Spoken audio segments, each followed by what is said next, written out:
Tout homme persécute s'il ne peut convertir. À quoi remédie la culture qui rend la diversité adorable? Alain, le philosophe, hein, pas mon voisin de palier. Salut internautes épris de justice et de liberté, bienvenue sur ma chaîne. Avant toute chose, je te souhaite une bonne année. Je te souhaite l'amour, la santé et la prospérité, quoi que tu entreprennes. Je te souhaite aussi de faire preuve de courage. C'est le prix à payer pour vivre dans un monde libre et plus juste. Je te souhaite enfin d'aider un maximum de personnes dans ton entourage à s'ouvrir à la réalité de ce monde au-delà des illusions médiatiques. Donc, bonne année. Place au sujet du jour. Alors, comme ça, en France, il existe du racisme, mais les races n'existent pas. C'est quoi ce bordel?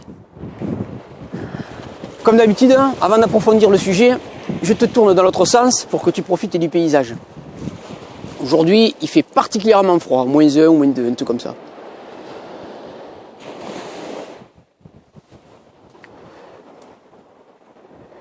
Comme d'habitude aussi, note que je ne prétends pas avoir raison ou détenir la vérité. Tout d'abord parce que je me fous royalement d'avoir raison, j'ai passé l'âge des combats d'ego. Et ensuite parce que chacun a sa propre perception de la vérité, découlant directement de la manière dont on s'informe et dont on expérimente sa propre vie. Note aussi que je suis entièrement responsable de ce que je dis, mais en aucun cas de ce que tu comprends, ou de la manière dont tu interprètes ce que tu entends. J'ai synthétisé des milliers d'heures de recherche factuelle, vérifiables et vérifiées, dans mon livre Chronique d'un éveil, dont je mets le lien du site éditeur en description. Par conséquent, je n'ai ni temps, ni énergie à perdre en débats et polémiques stériles. Sache donc qu'un commentaire en dit bien plus long sur toi que sur moi. Alors si ça n'est pas constructif, abstiens-toi. Alors donc, en France, aujourd'hui, selon la loi, les races n'existent pas, mais nous avons un problème de racisme. Ah, une grosse problème d'après la propagande médiatique. N'y aurait-il pas là comme un bug? Remarque qu'aujourd'hui, dans cette capsule, je n'aborderai pas l'antisémitisme, fléau considéré par les tenants du pouvoir comme le racisme des racismes. À lui tout seul. Ce sujet mérite une vidéo que je ferai prochainement. Étant quelqu'un de nature plutôt logique, je me dis que soit les races n'existant pas, le racisme ne peut exister, soit ce dernier existe car les races existent. C'est soit l'un soit l'autre, mais pas les deux. À moins que ce ne soit encore qu'une énième contradiction inhérente à ce système de pensée dominant débilitant, auquel il nous est demandé d'adhérer sans réfléchir. Il me semble, lorsque j'observe un viking norvégien, un aborigène d'Australie, un esquimau d'Alaska, un guerrier Maasai du Kenya, un moine tibétain ou encore un indien des hauts plateaux péruviens, qu'il y a, en dehors de la couleur de peau, quelques différences physiques notables. Non? Je me trompe? Ah oui, j'oubliais.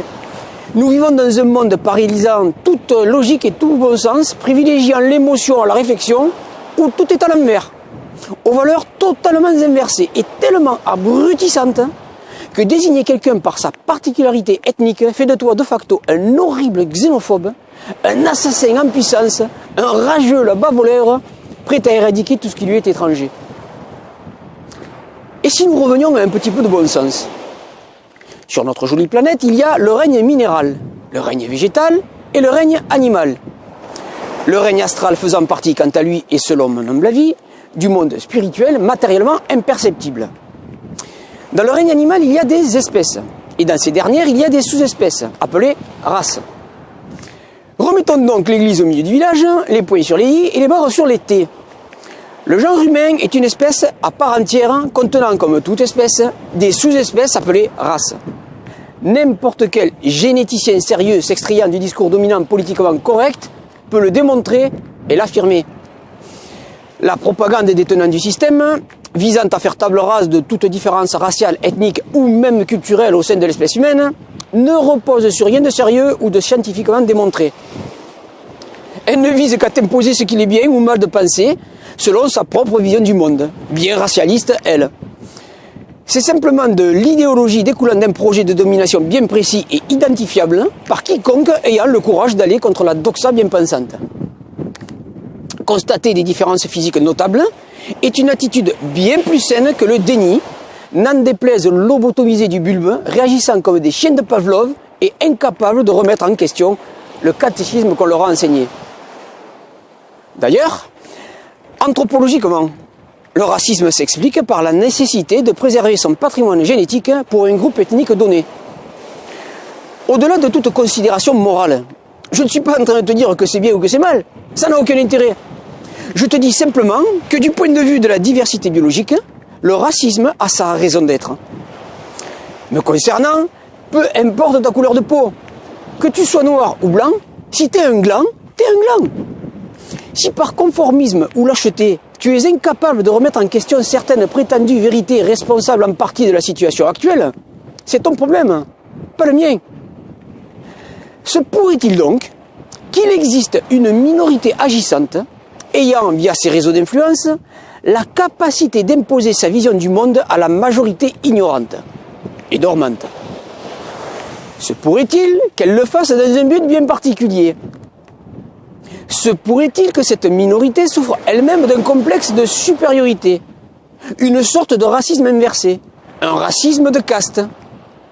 Se pourrait-il que cette infime minorité instrumentalise tout ce qui lui permet de régner par la division? Oula, je m'égare. Je suis en train de glisser dangereusement vers le complotisme le plus abject. Honte à moi. Shame on me, comme disaient les Anglais. En fait, en résumé, l'accusation de racisme, comme presque toutes ces âneries terminant en isme, est devenue un outil politique bien pratique, permettant aux dominants de maintenir les dominés dans la peur et la culpabilité.